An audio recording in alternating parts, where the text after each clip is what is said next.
Welcome back to the exciting book of Genesis. All right, today we're going to be taking a look at Genesis chapter 34. All right, and let's jump right in. Can I have my first reader read Genesis 34, 1 through 5, please? And Dinah, the daughter of Leah, which she bare unto Jacob, went out to see the daughters of the land. And when Shechem, the son of Hamor the Hivite, prince of the country, saw her, he took her and lay with her and defiled her. And his soul clave unto Dinah, the daughter of Jacob. And he loved the damsel, and spake kindly unto the damsel. And Shechem spake unto his father Hamor, saying, Get me this damsel to wife. And Jacob heard that he had defiled Dinah his daughter. Now his sons were with his cattle in the field, and Jacob held his peace until they were come. Okay, so here it is. We see Dinah, the daughter of Leah, had mishap, hard times. Horrible event took place. And this, when you go through scripture, this chapter just sticks out like a sore thumb, doesn't it? I don't know about to you guys, but at least to me it does. It kind of like just sticks out like a sore thumb, and it just yells, do you hear me? Can you see what I'm trying to tell you? That's what this chapter does to me. Here it is. We have Dinah, whose name means judge, and she's a daughter of Leah. Leah name means weary. To be a daughter speaks to being the apple of the eye of the parent, specifically the father. And so here it is. We're taking a look, spiritually speaking. We're seeing someone that's as a judge in Israel. It's the apple of the father's eye, the daughter of the one that is weary.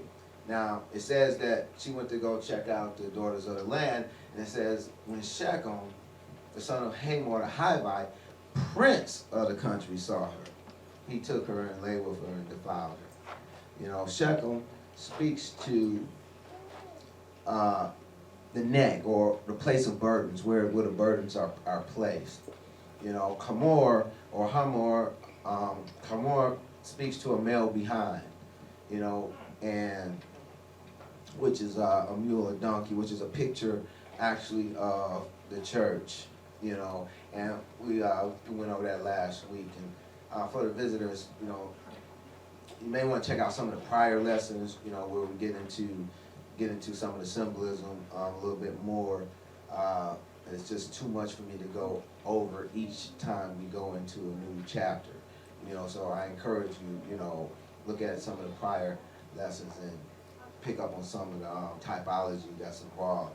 Hivite means villager, or speaking to a living place, and then it's this word defiled is anah, Numbers 60:31. It literally means to depress, to deal hardly with, to force. Okay, and so within this we see a spiritual picture of one of the judges of Israel, the apple of the eye, the apple of the father's eye, being taken by Shechem, or place of burdens. The son of somebody's male behind, or the son of a church, in typology, and so they actually cause Dinah to become depressed. They deal hardly with her. They force her to become defiled. Now we spoke of how Yaakov and Esau actually speaks to the children of Christianity, if you would, Christianity as a whole, the good, bad, and the ugly, and so here it is. We're way down the line, and it actually speaks to a time such as our own in our actuality, But here it is, it speaks of a time in which, the judges of Israel is going to be misused. They're going to be taken advantage of. They're going to be defiled. They're going to be, for lack of a better term, raped. And I know that's a vulgar term, but that's what it speaks to. And verse 3 said, and his soul clave to Dinah, the daughter of Yaakov. And he asked his dad, get me this damsel to wife. Here it is. He don't want to let her go. And, and so Yaakov hears about this and says his sons were with his cattle in the field. Now, if we look at this from just a physical aspect, then it's just a history lesson. But, if we seek to understand the spiritual aspect, it speaks to us now today. And so it tells us that, when Yaakov heard that he had defiled Dinah, it says, now the sons were with his cattle in the field. Now, Yahshua, who is the word of Elohim, amen. Yochanan 1:1. In the beginning was the word was with Elohim, word was Elohim. He taught us that, the field represents the world. So here it is, we see a picture of the sons, that is, the sons of Israel, are with the cattle in the field. So they're with the cattle in the world. And speaks of the good seed out of the children of the kingdom. So, here it is, we see a picture of the children of the kingdom in the world, with the cattle. The cattle actually speaks to the Gentiles, and so we see this spiritual picture here. This occurs during the time when the children of Israel are in the world with the Gentiles, and Dinah gets raped by Shechem, the son of Hamor. So we see a picture here of a church type system, and the son of this church type system takes advantage of Dinah. And I do believe this speaks to a time that's even yet to come, when God's people will get taken advantage of. It has happened before, and it's going to happen again.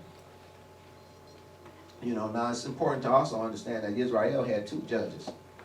They had Dan and Diana, or Dan and Dinah, I should say.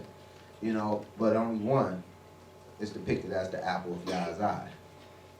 And that is Dinah. Now, spiritually speaking, this passage could relate to such as what we see in Revelation 13:5-7. It says, and there was given unto him a mouth speaking great things and blasphemies. And just as a background to this passage, speaking about the beast that's due to come upon the earth. And it says, and there was given unto him a mouth speaking great things and blasphemies, and power was given unto him to continue 42 months. And he opened his mouth in blasphemy against Elohim, to blaspheme his name and his tabernacle, and them that dwell in heaven. And it was given unto him to make war with the saints and to overcome them. And power was given him over all kindreds and tongues and nations. This making war with the saints and overcoming them, could this be a spiritual picture of Dinah being abused? The apple of Yah's eye being raped, being overpowered, being overcome. Daniel 11 puts it in another manner. Verses 33-36, and says, and they that understand among the people shall instruct many, yet they shall fall by the sword and flame, by captivity and by spoil many days. Now when they shall fall, they shall be hoping with a little help, but many shall cleave unto them with flatteries, and some of them of understanding shall fall, to try them and to purge and to make them white, even to the time of the end, because it is yet for a time appointed. And the king shall do according to his will, and he shall exalt himself and magnify himself above every god, and shall speak marvelous things against the Elohim of gods, and shall prosper till the indignation be accomplished, for that is determined shall be done. And again, could some of them that be of understanding that will fall, to try them and to purge them and to make them white even to the time of the end. Could that not be Dinah, getting overcome by this other church system that's going to be in place? This false Messiah, if you would, this king, and along with this false prophet that will cause all the peoples of the earth to believe one way. But those of us who know our Elohim, will stand strong and believe another way, but, some going to get overtaken.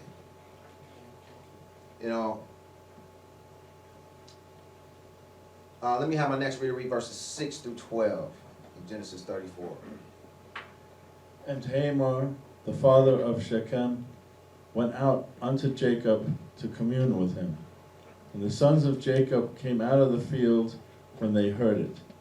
And the men were grieved, and they were very wroth, because he had wrought folly in Israel, in lying with Jacob's daughter, which thing ought not to be done. And Hamor communed with them, saying, The soul of my son Shechem longeth for your daughter. I pray you give him to wife. And make ye marriages with us, and give your daughters unto us, and take our daughters unto you. And ye shall dwell with us, and the land shall be before you. Dwell and trade ye therein, and get you possessions therein. And Shechem said unto her father and unto her brethren, Let me find grace in your eyes, and what ye shall say unto me I will give. Ask me never so much dowry and gift, and I will give according as ye shall say unto me, but give me the damsel to wife. Okay, so here it is. We have Hamor, the father of Shechem, doing what his son asked him and going out to commune with Yaakov, and we have the sons of Yaakov. They come out the field when they hear it. When they hear about it, they come out the field, and I believe that in the end times it's going to be likewise. When they start hearing about spiritual Dinah getting misused and abused, the sons of Yaakov, they're going to start coming out of the field. I believe they're starting to come out the field now. They're going to start coming out of the field. That is, they're going to start coming out of the world. Amen. And here it is. Hamor is saying, the soul of my son Shechem longer for your daughter. For those of us who walk in righteousness, we're going to be real attractive to the enemy. Amen. We're going to be real attractive to the Most High as well. We're going to be the apple of his eye. And so there's going to be those who's going to seek to corrupt us. And even as we just read about, the prophecies concerning the end times. And here it is, he's saying, asking them to make marriages with us and give your daughters unto us and take our daughters unto you. And this is what gets us as believers into trouble all the time, is trying to mix and mingle with everyone of the world, and trying to, fit in, so to speak. But when you really understand this thing, it's all about not fitting in. It's all about being peculiar. It's all about, being special to Yah, set apart from the world. It's not about, fitting in and going along to get along. The Messiah said, I didn't come to bring unity, but a sword. Amen? Amen. And so here it is. Shechem realizes that, that Yaakov has him over a barrel, so to speak. And he said unto her father and unto her brother, Let me find grace in your eyes. Ask me never so much dowry and gift, and I will give according as ye shall say unto me, but give me the damsel to wife. Now, this word ask is Rabbah number 7235, meaning to increase, and all number 5921, which means over or above. So he's saying, ask me over and above, what the norm would be, because of the situation and circumstance.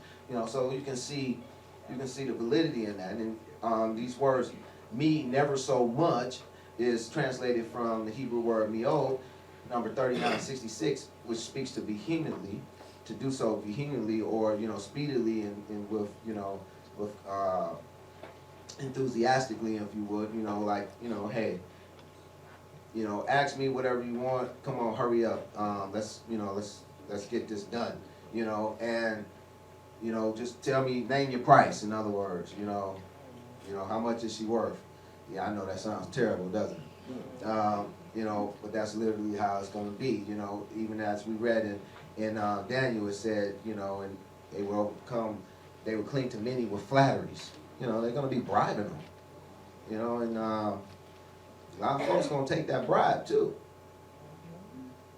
Let me have my next reader read Genesis 34:13 through 17. Genesis 34:13. And the sons of Jacob answered Shechem and Hamor, his father, deceitfully, and said, because he had defiled Dinah, their sister, and they said unto them, we cannot do this thing, to give our sister to one that is uncircumcised, for that were a reproach unto us. But in this will we consent unto you, if ye will be as we be, that every male of you be circumcised, then will we give our daughters unto you. And we will take your daughters to us, and we will dwell with you, and we will become one people. But if ye will not hearken unto us to be circumcised, then will we take our daughter, and we will be gone.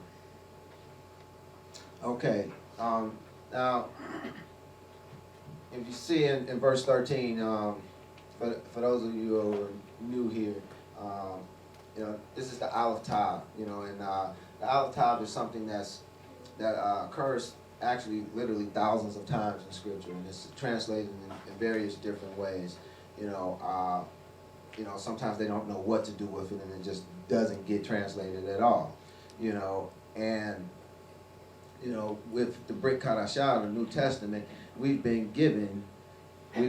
actually been given some revelation concerning the Aleph Tav. For many years, it baffled many other scholars and scribes, but now that the Messiah has told us that he is the Aleph and the Tav, the Alpha and Omega, the first and the last, now we have something to reference it to, and so here it is, we see it speaking of the sons of Yaakov answering the Aleph Tav Shechem and the Aleph Tav Hamor, which tells us that, Yahshua is in on this, it's a part of the plan, it's according to the plan of Elohim, and,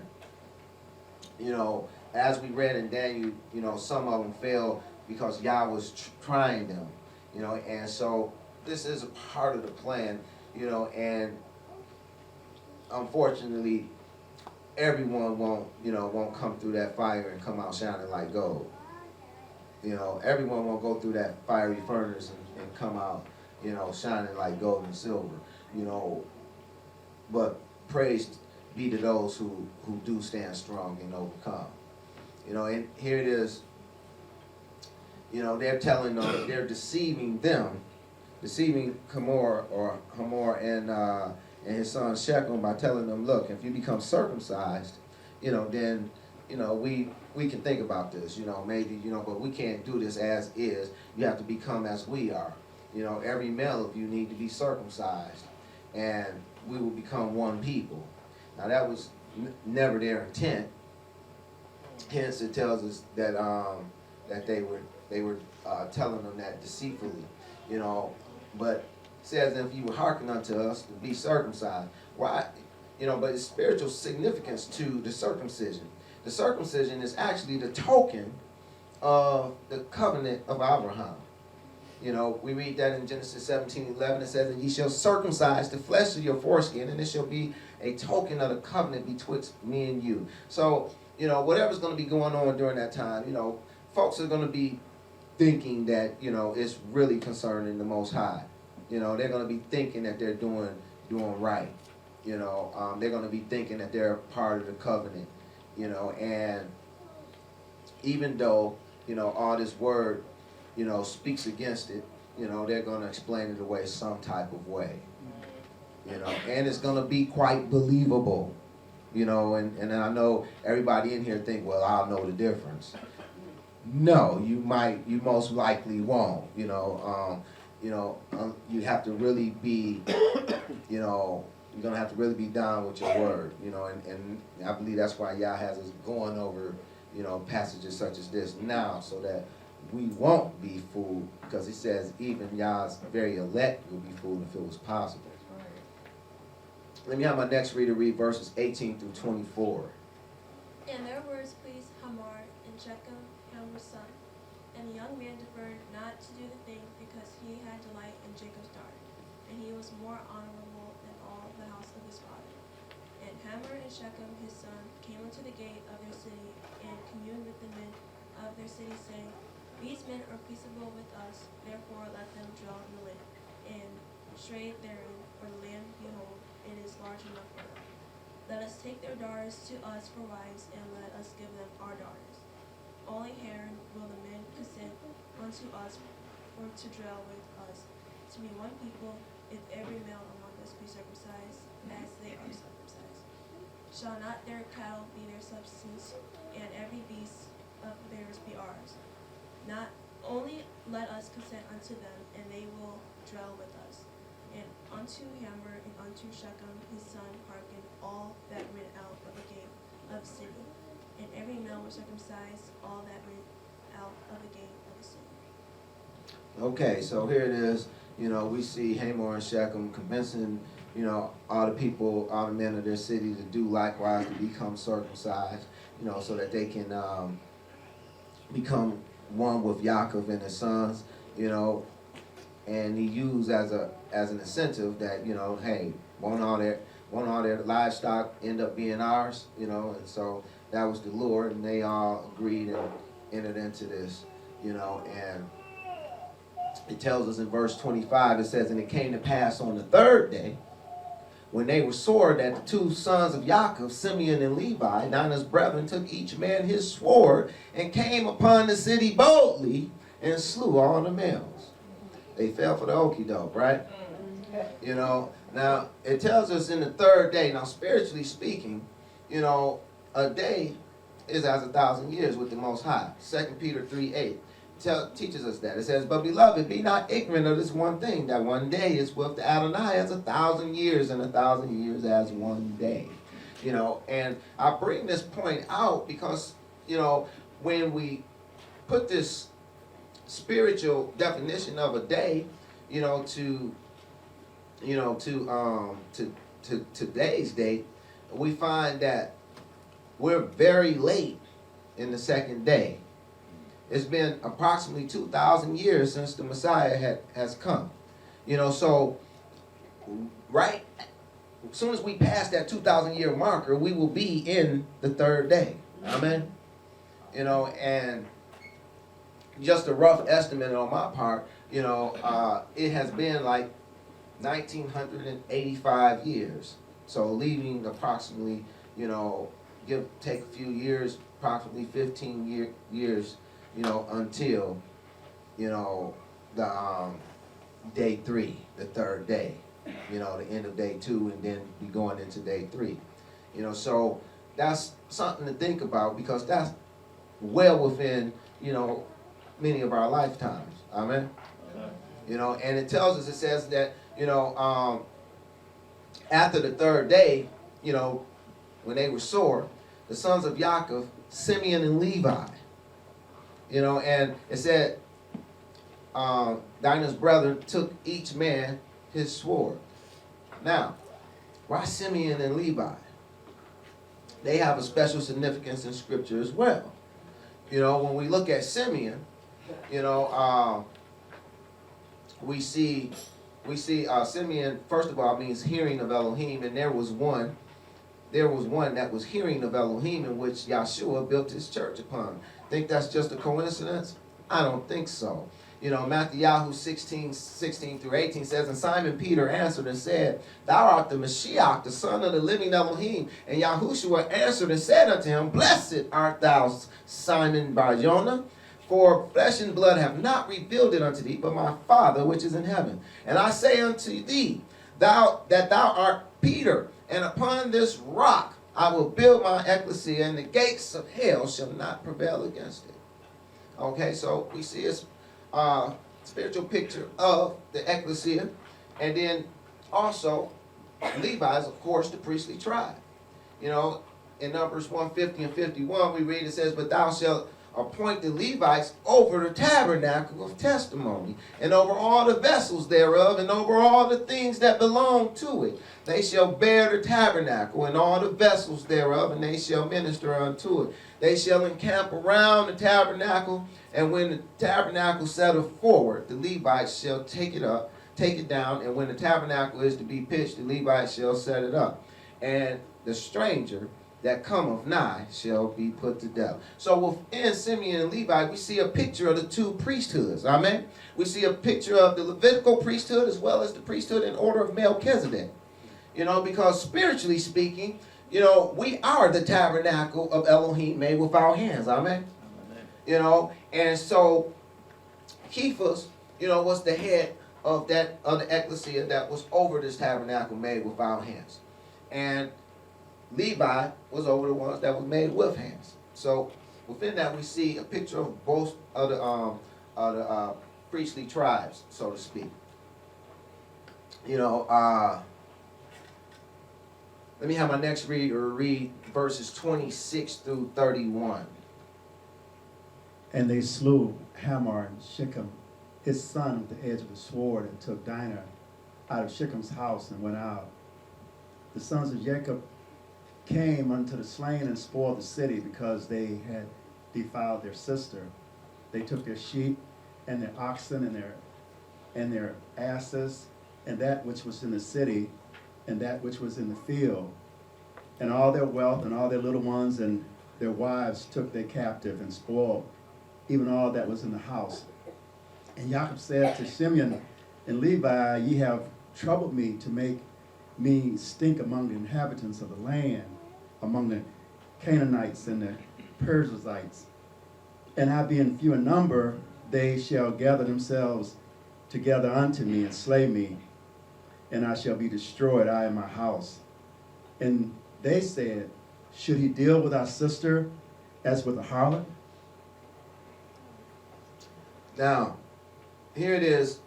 We see another olive in the top. I just wanted to point that out. You know, spiritually speaking, it tells us that, you know, that they slew Hamor and Shechem and all the men with the sword. Now, we know spiritually speaking, the sword speaks to what?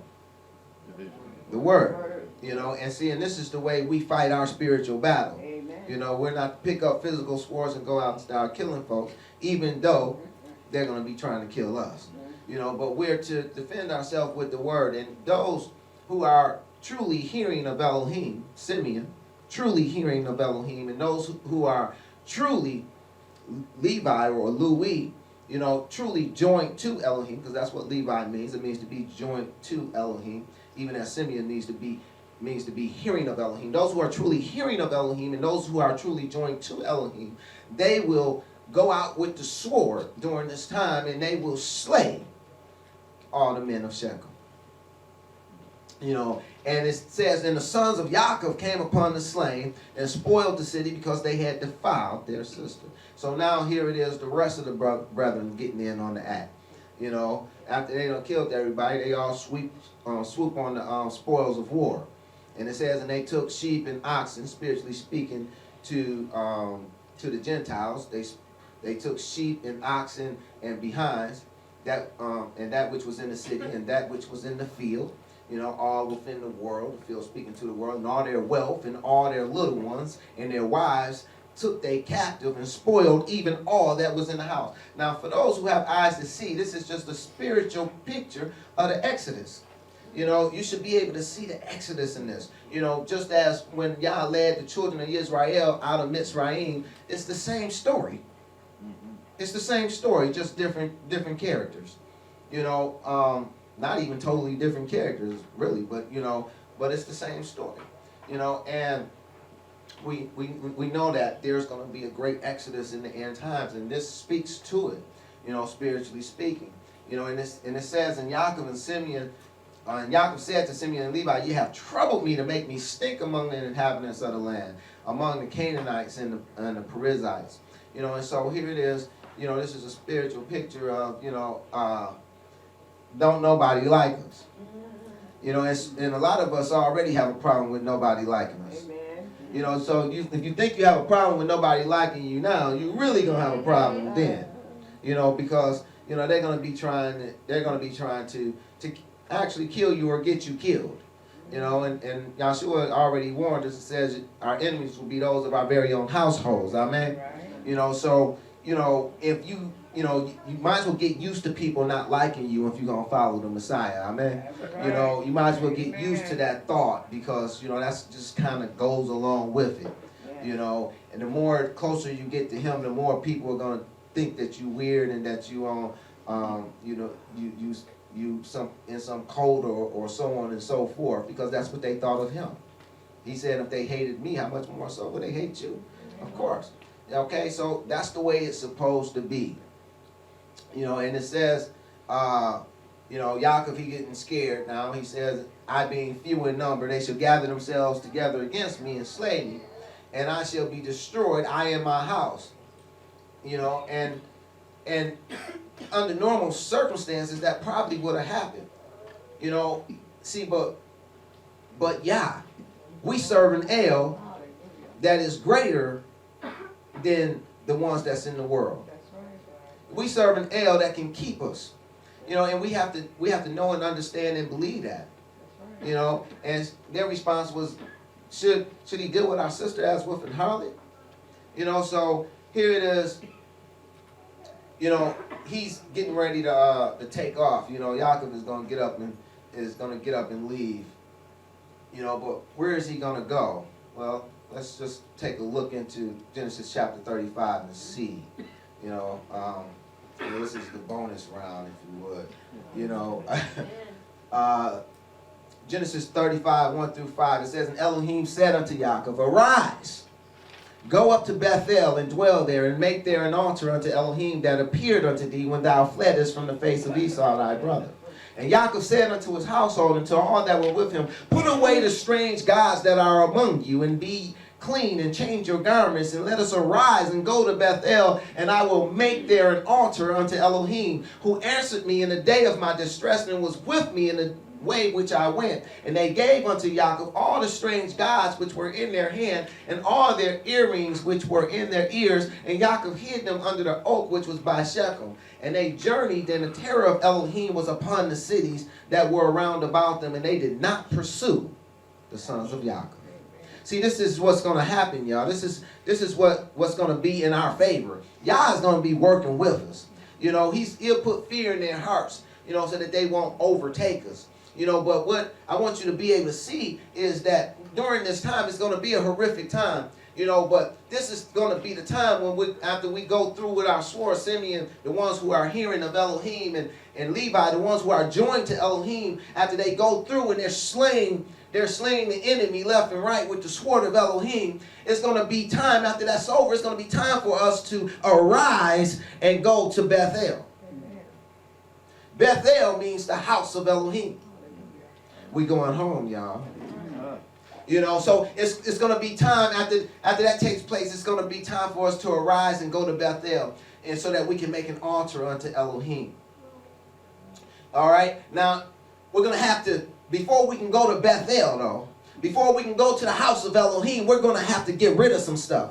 See, everything can't come with us. We're going to have to leave those strange gods that are among us. We're going to have to stop being filthy and become clean and holy, right? We're going to have to change our garments, that is our coverings. We're going to have to be covered with the Most High.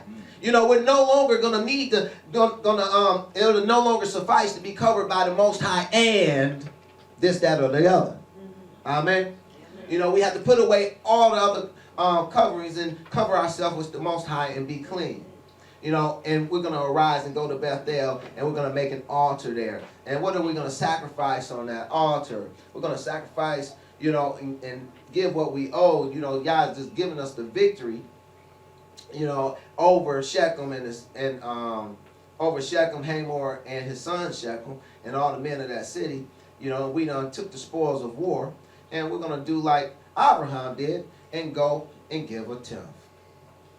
You know, now, we're on our way to Bethel, you know, and so we done put away the strange gods. They put them up under the oak, which was by Shechem, you know, and we're going to talk about the oak a little bit later. And it says, and they journeyed, and the terror of Elohim was upon the cities round about, so they didn't come out against us. Verses 6 and 7 says, so Yaakov came to Luz, which is in the land of Canaan. Now the land of Canaan is likened unto, for us, is likened unto where we're going to go, our promised land, because the land of Canaan was the promised land. Amen. You know, it says Yaakov came to Luz, which is in the land of Canaan. That is Bethel. He and all the people that were with him, and built an altar and called the place El Bethel, because there Elohim appeared unto him when he fled from the face of his brother. Okay, so now this place is called Luz. What does Luz mean? Luz means an almond tree. Now the same place is later named the house of Elohim. So the almond tree in the house of Elohim is at the same place. Can you see that? Okay, and then, you know, he calls the place El Bethel, which means the El, or God, of the house of Elohim. You know, and so this is where they go and they set up camp. Can you see, spiritually speaking, that they're going to Yahshua? That they're going to the house of Elohim. You know, Revelation 1:11 through 13 says, saying, I am the Alpha and the Omega. If that was Hebrew, it would say, I am the Aleph and the Tav, the first and the last. And what thou seest, write in a book and send it unto the 7 churches which are in Asia, and unto Ephesus, and unto Smyrna, and unto Pergamos, and unto Thyatira, and unto Sardis, and unto Philadelphia, and unto Laodicea. And I turned to see the voice that spake with me, and being turned, I saw 7 golden candlesticks. And in the midst of the 7 candlesticks, one like unto the Son of Man, clothed with a garment down to the foot, and girt about the paps with a golden girdle. You know, this is a picture of the almond tree. You know, what's being described here is the menorah. The menorah was the almond tree. You know, Revelations 21:2 and 3, and I, Yochanan, saw the holy city, New Jerusalem, coming down from Elohim out of heaven, prepared as a bride adorned for her husband. I heard a great voice out of heaven saying, behold, the tabernacle of Elohim is with men, and he will dwell with them, and they shall be his people, and Elohim himself shall be with them and be their Elohim. Okay, so now this is Bethel. This is the house of Elohim. Amen. So we have here a picture of Luz, which is in fact becomes the house of Elohim later. Can you see that? You know, and if you look up the scriptures concerning the menorah, you will find that all these blossoms around it were the blossoms of an almond tree. You know, this almond tree, this Luz, is simply a picture of our Messiah, Yahushua. That's all it is. You know, that's what's being described in Revelations. You know, he's the one in the midst of the 7 golden candlesticks. And we know that each of the branches represents the 7 churches, amen. And the flames even represent the spirits that sent unto the 7 churches, amen. You know, it's a beautiful picture. Luz, Bethel. You know, spiritually speaking, this is what we're talking about. Genesis 35:8, but Deborah, Rebekah's nurse, died, and she was buried beneath Bethel under an oak, and the name of it was called Alan Bakuth. Now this is another incident that just kind of sticks out like a sore thumb. You know, nobody ever even heard of Deborah until now. You know, all of a sudden, just out of nowhere, Deborah died. Rebekah's wife died. Go figure. You know, anybody ever heard of her since before now? No one ever even heard of Deborah before now. So this is just like, hey, understand me. You understand? This is what I look for in scripture. This is like a red flag, you know, like saying, hey, this is important. You know, Deborah name means bees. Rebekah speaks to the one that was shackled or fettered or ensnared. You know, and Deborah was the nurse to Rebecca. You know, now bees, to properly understand that, you have to also understand the significance of bees in Scripture, and bees speaks to the enemy. In Deuteronomy 144, we read, "And the Amorites, which dwelt in that mountain, came out against you and chased you as bees do, you know, and destroyed you in Seir, even unto Hormah." Also in Psalms 118, 10 through 12, it says, "All nations compassed about me, but in the name of Yahuwah I will destroy them. They compassed me about, yea, they compassed me about, but in the name of Yahuwah I will destroy them. They compass me about like bees. They are quenched as the fire of thorns. For in the name of Yahuwah, I will destroy them." You know, and also, Yeshayahu, or Isaiah 7:18, "And it shall come to pass in that day that Yahuwah shall hiss for the fly that is in the uttermost parts of the rivers of Mitzrayim or Egypt, and for the bee that is in the land of Assyria." Bees, scripturally speaking, speaks to the enemy. You know, and this is a picture of Rebecca actually being nursed by the enemy, drinking her milk, you know, instead of Torah. Can you see that? You know, this is what she was raised on. You know, and so we also say, it says that she was put up under an oak. And the name of that oak was called Alam Bakuth. Alam Bakuth speaks of the oak of weeping. You know, and, you know, this speaks to us that it's going to be just that.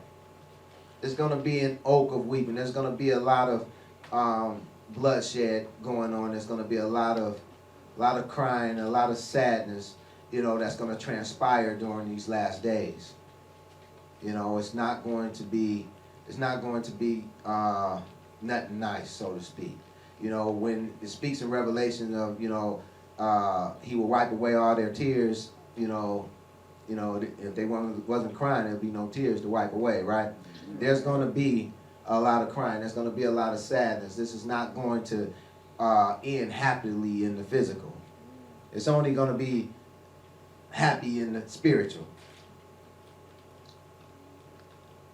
And speaking to the oak, we have in Yeshayahu 44:13 and 14, and Ezekiel 6:11 through 13. My next reader, please. "Thus says Adonai Yahuwah, smite with thine hand and stamp with thy foot, and say, Alas, for all the evil abominations of the house of Israel. For they shall fall by the sword, by the famine, and by the pestilence. He that is far off shall die of the pestilence, and he that is near shall fall by the sword. And he that remaineth and is besieged shall die by the famine. Thus will I accomplish my fury upon them. Then shall ye know that I am Yahuwah, when their slain men shall be among their idols round about their altars, upon every high hill, in all the tops of the mountains, and under every green tree, and under every thick oak, place where they did offer sweet savor to all their idols." Hallelujah. So you see, the oak is associated with idols and with idolatry, you know, with pagan gods. You know, this is what they made, what they carved from the strongest trees in the forest, and the oak, being one of the strongest of them all, became a semblance for idolatry and for pagan gods. You know, and this is a real revelatory, you know, because the enemies and their gods are going to die. You know, Deborah is going to die. She's going to be buried up under the oak, you know, and we're not going to be bothered with that anymore.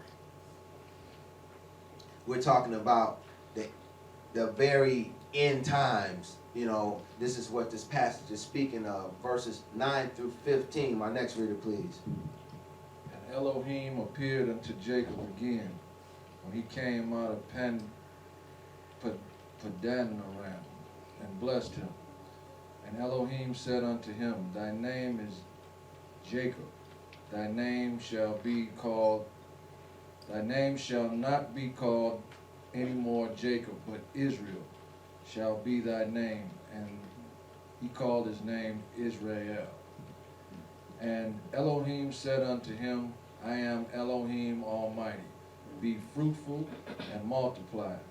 A nation of a company of nations shall be of thee, and kings shall come out of thy loins. And the land which I gave Abraham and Isaac, to thee I will give it, and to thy seed after thee will I give the land. And Elohim went up from him in the place where he talked to him. And Jacob set up a pillar in the place where he talked with him, even a pillar of stone. And he poured a drink offering thereon, and he poured oil thereon. And Jacob called the name of the place where Elohim spake with him, Bethel. Hallelujah. So here it is. We see that it's going to come to a time that, Yah is going to speak to his people again. He's going to speak to his people, and are we going to be called anything different, from what we were called before? We're going to be called Israel. We're not going to be called, what a lot of people want to be called nowadays, but we're going to be called Israel. And it says Yaakov called the name of the place where Elohim spake with him, Bethel, because, now this is a spiritual picture of them coming into Bethel. They're coming into the house of Elohim. Where is the house of Elohim located? Anyone? And you? Yeah, Jerusalem, New Jerusalem, within us. Yeah, that's all correct. But where is New Jerusalem? It's in heaven now. Yeah, and what part of heaven? I'm looking for something specific, obviously. What was the gospel? The kingdom. Absolutely. That's what I'm looking for. It's in the kingdom. New Jerusalem is in the kingdom of Elohim, is it not? It's in the kingdom of heaven, is it not? That's where New Jerusalem is, right? And so this is a spiritual picture about, concerning Israel entering into Bethel, into the house of Elohim. They're entering into the kingdom of Elohim, because you got to get in the kingdom to get to his house, because his house is in the kingdom, amen? And this is what the gospel was from the beginning. Repent, for the kingdom of Elohim is amongst you, right? And so New Jerusalem is where Bethel is. This is the house of Elohim.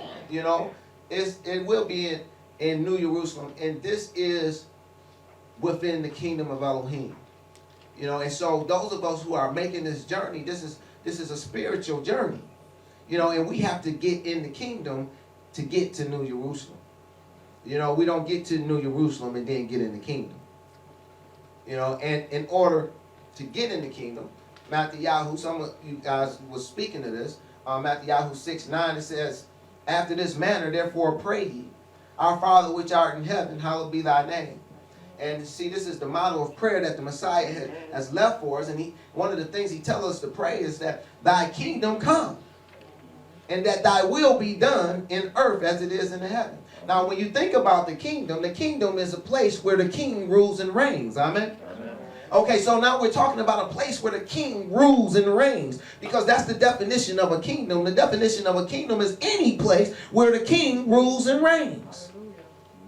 Okay, now we're to pray that his will be done in earth as it is in heaven. Okay, now let's consider that for a minute. How is his will done in heaven? Is his will not carried out via his angels, i.e. his messengers? Okay, so if we're praying that his kingdom come and that his will be done in earth as it is in his heaven, in heaven, we're praying that his will be done here on earth by his messengers, by his people, by those who he rule and reign over. Amen? See, so if you really have eyes to see, when you pray that the kingdom come, you're actually praying that the kingdom come within you. Amen. So that you will do his will here on earth, even as his servants do his will in the heavens. Luke 17:20 and 21 further teaches us. It says, and when he was demanded of the Pharisees when the kingdom of Elohim should come, Well, when will it come, Messiah? He answered them and said, the kingdom of Elohim cometh not with observation. So we're talking about the kingdom of Elohim right now, right? You know, and we're talking about New Jerusalem. We're talking about a spiritual people who's making a spiritual journey to get into the kingdom. You know, so, you know, but some people are looking and waiting for a kingdom to come down upon the earth when the kingdom cometh not with observation. At some point, it will, but in the beginning stages, it won't. And by the time it does come down physically, if you're not already in it, you in trouble. You know, the kingdom of Elohim cometh not with observation. Verse 21, neither shall they say, lo here or lo there, for behold, the kingdom of Elohim is within you. If you don't get anything else, you got to get this. If you don't get nothing else, you have to understand this. A kingdom, the definition of a kingdom is the territory of a king. That's the very definition of a kingdom. It's the place where a king rules and reigns. And if that is within you, then the kingdom of Elohim has come within you. Now, if the kingdom is not ruling and reigning within you, then guess what? The kingdom of Elohim has not come within you. You know, and so if we're going to pray for the kingdom to come, when he come to set up shop, and he asked the servant to go out and do his bidding in the earth, even as he asked his servants to go out and do his bidding in the heavens. If the kingdom of Elohim is coming into you and you're his servant, then what are you going to do? You're going to obey, aren't you? Hallelujah. You know, so this is what the kingdom looks like.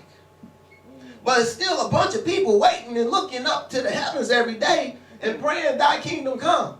No, the kingdom comes without observation. You know, they're not going to say, hey, it's over here or over there. The kingdom of Elohim is within you because a kingdom is any place that the king rules and reigns. You know, I know within me the kingdom has come because the king rules and reigns within me. You know, and if you can say likewise, good for you. But if you can't, then I suggest that you pray this prayer that the Messiah is asking his apostles to make this their motto of prayer. Pray that thy kingdom come. You know, this is why you say, seek ye first the kingdom. You know, the kingdom has to come. You know, and spiritually speaking, for his people here upon the earth, the kingdom will come. It won't be with observation, but it will come within his servants upon the earth, and he will be ruling and reigning within them, and he will be directing them. And they will be doing his bidding on the earth, even as his servants do his bidding in the heavens. And that's huge. That's huge. You know, and even as he spoke with Yaakov and told him his name will be Israel, he'll speak to us and we'll be Israel as well. Verse 16, and they journeyed from Bethel, and there was but a little way to come to Ephrath. And Rachel travailed, and she had hard labor. Okay, so now here it is. We have this spiritual journey that's taking place with Israel, and they've come to the place where the kingdom has come within them. You know, they're in Bethel. They're in the house of Elohim. You know, now, you know, it becomes true what the apostles were saying, you know, that we're even seated in heavenly places, amen, even while we're yet here. You know, we're in the kingdom of Elohim. Elohim is within us. He's tabernacling within us. We're doing his bidding. He's ruling and reigning over our lives. You're going where he tells us to go. We're doing what he tells us to do. We have truly become the kingdom of Elohim, amen. We have truly become the temples, i.e. the tabernacle of Elohim, amen.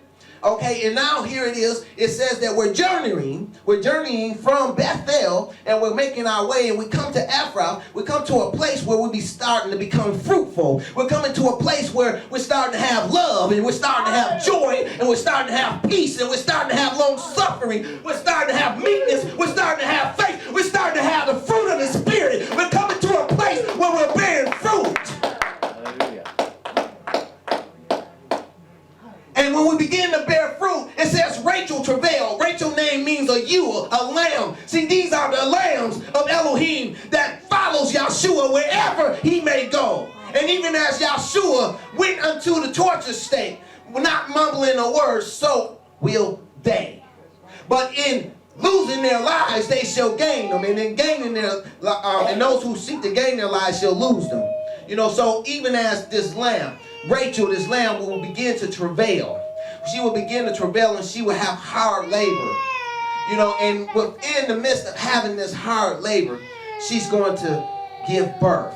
Verses 17 through 19 says, and it came to pass when she was in hard labor that the midwife said unto her, fear not, thou shalt have this son also. And it came to pass as her soul was in departing, for she died, that she called his name Ben-Oni, but his father called him Benjamin. And Rachel died and was buried in the way to Ephraim, which is Bethlehem. You know, now this is real. This is real huge right here. See, because here it is, we have this lamb. We have this lamb, you know, we have a shepherd, amen. You know, we have a shepherd. What type of beings have shepherds? Sheep. You know, so, you know, Rachel is a lamb. We are lambs. We have a shepherd. We're supposed to be following our shepherd. Our shepherd says, pick up your torture stake and follow me. When he picked up his torture stake, he wasn't going to have a party. When he picked up his torture stake, he was going to be tortured. You know, and that's what we're going to have to be. And that's going to be as our hard labor. You know, but in giving our hard labor, we're going to die, but we're going to give birth to something else. We're going to give birth to a spiritual seed. We're going to give birth to the sons of Elohim. Scripture teaches that the heavens and the earth, they groan and travail for the birth of the sons of Elohim. And this is what this is speaking of. You know, and this is when the sons of Elohim will be birthed upon the earth. The lambs will die, but the sons of Elohim will come forth, and they'll be caught up to the throne. And they will rule with a rod of iron. And they'll rule and reign with the Messiah. You know, see, and this is what comes from Rachel. This is what comes from the true lambs. This is what comes from the ones who truly follow the good shepherd. This is what comes from those who follow him everywhere he goes. You know, what does that look like? Revelations 24 tells us what it looked like. It says, and I saw thrones, and they sat upon them, and judgment was given unto them. And I saw the souls of them that were beheaded for the witness of Yahushua, and for the word of Elohim, which had not worshipped the beast, neither his image, neither had received his mark upon their foreheads or in their hands. And they lived and reigned with Messiah 1,000 years. See, this is what it looks like to be a true lamb, to truly follow your shepherd, to truly pick up your torture stake and follow him. This is where it leads to. You know, it leads to being beheaded. It leads to anybody willing to lose their head for Yahshua. We was talking about looking foolish for Yahshua, losing your mind for Yahshua. Anyone willing to lose their head for Yahshua? You know, well, this is what it's called. You know, but those who do so, they lived and reigned with Mashiach 1,000 years. And verse 20 says, and Yaakov set up a pillar upon her grave, and that is the pillar of Rachel's grave unto this day. You know, will be ever remembered. Those of us who choose to do so will be ever remembered. You know, it says that Rachel died on her way to Ephraim, which is Bethlehem. Bethlehem means the house of bread. Can't you see that that's the house of Yahshua? Can you see that's the house of Yahshua? Because Yahshua is the bread of life. Amen. You know, he is the bread of life. We're going to his house. Amen.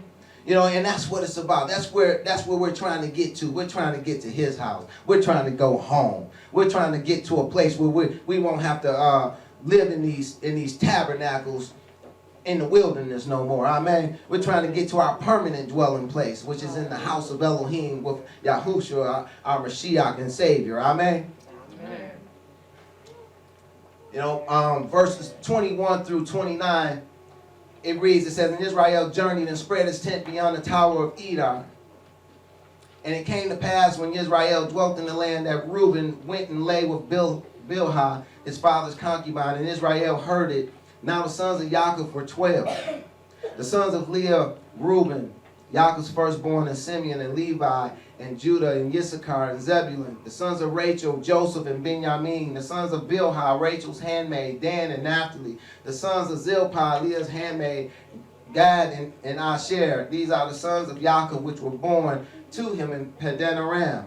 And Yaakov came to Yisak, his father, unto Mamre, and unto the city of Arba, which is Hebron, where Abraham and Yisak sojourned. And the days of Yisak was 180 years, and Yisak gave up the ghost and died, and was gathered unto his people, being old and full of days. And his sons Esau and Yaakov buried him. So we see here Israel journeyed and spread their tent beyond the tower of Edar. Edar means the tower of the flock. You know, so we see that they truly are, they're being led by the shepherd. You know, they go and they spread their tent, you know, beyond Edar, the tower of the flock. And it says that Yaakov come to Yisak, his father, and unto Mamre. Mamre means lusty, you know, and to the city of Arba, which speaks to 4 giants. It says, which is Hebron. Hebron speaks to seat of association or seat of friendship, you know, where Abraham and Yisak sojourned. Abraham, of course, means father of many nations, you know, and Yisak speak of those that mocked or those that were mocked, where they sojourned. And it speaks about Yisak dying. It says his days were 180 years. 100 speaks to the children of promise or the election of grace, and 80 speaks to mouth of speech. So we see spiritually here the election of grace and the children of promise, you know, speaking. You know, what are they speaking? Of course, they're speaking the gospel, the good news, you know, until the day he dies. And we know Yisak represents Christianity as a whole, you know, and said that he was gathered unto his people, being old and full of days, and Esau and Yaakov buried him.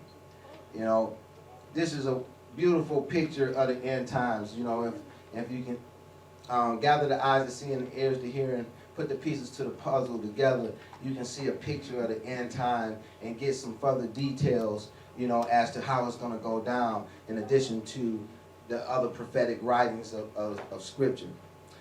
That's all I have for you today. I pray it was a blessing.